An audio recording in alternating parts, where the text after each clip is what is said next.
Put flour on wherever you're, well, obviously if you're using the counter like me, clean it really well. Put flour down, put flour in your hands, put flour on the rolling pin, and begin to knead it, and then we're gonna roll it. So,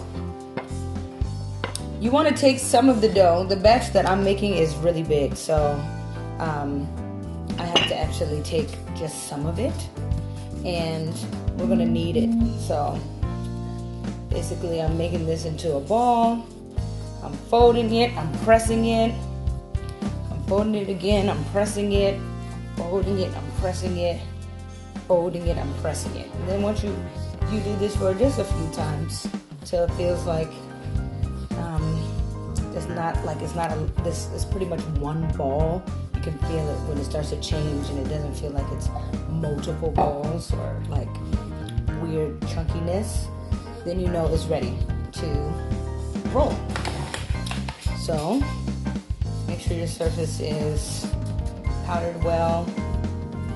And we're gonna take a rolling pin, which has also been powdered, and you're gonna take both ends and you're gonna press it out. And you wanna do this till it gets pretty thin.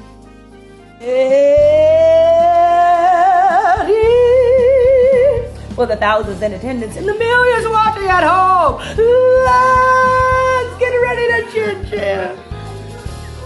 Okay, I'm too old for that. Okay, so what we do is we take a knife or a pizza cutter, pizza slicer that's much easier, and we make long slices.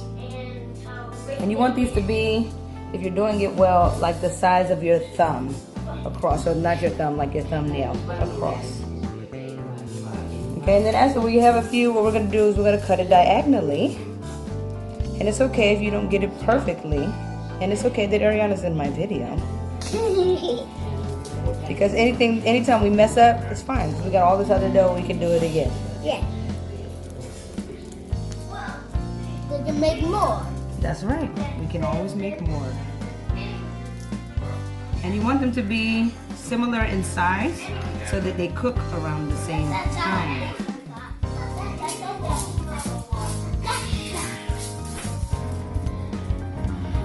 And anytime we don't like the size or the shape of something, we just put it back in the bucket to start all over. Like these are a little too big, so we're gonna cut them into these little pieces. I'm gonna throw it back into the regular dough so they can be a part of the next batch.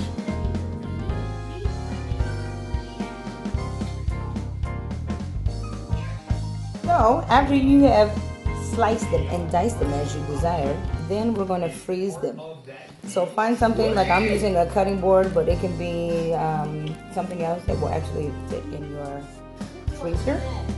Find something to put it on. You can layer them. It doesn't have to just be one layer.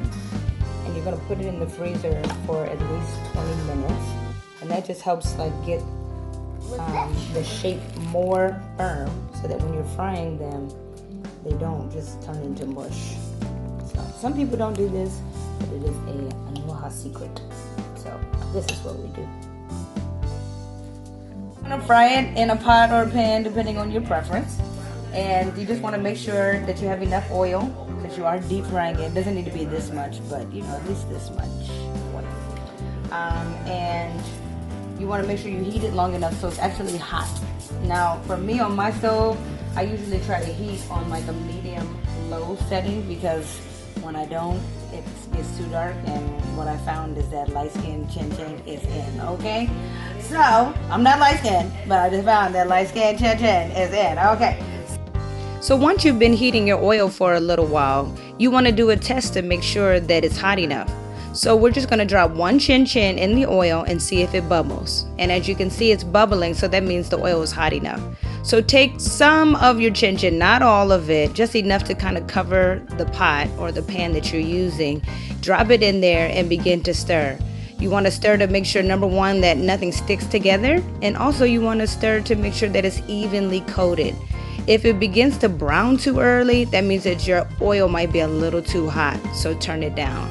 You actually want to get a nice golden color for your Chin Chin before you take it out. So it needs to be in there for at least 2 minutes. And what your chin chin will look like is this. A little bit brown, not too brown. You take it out, you let it cool, and then you get ready to enjoy. It will crisp over time.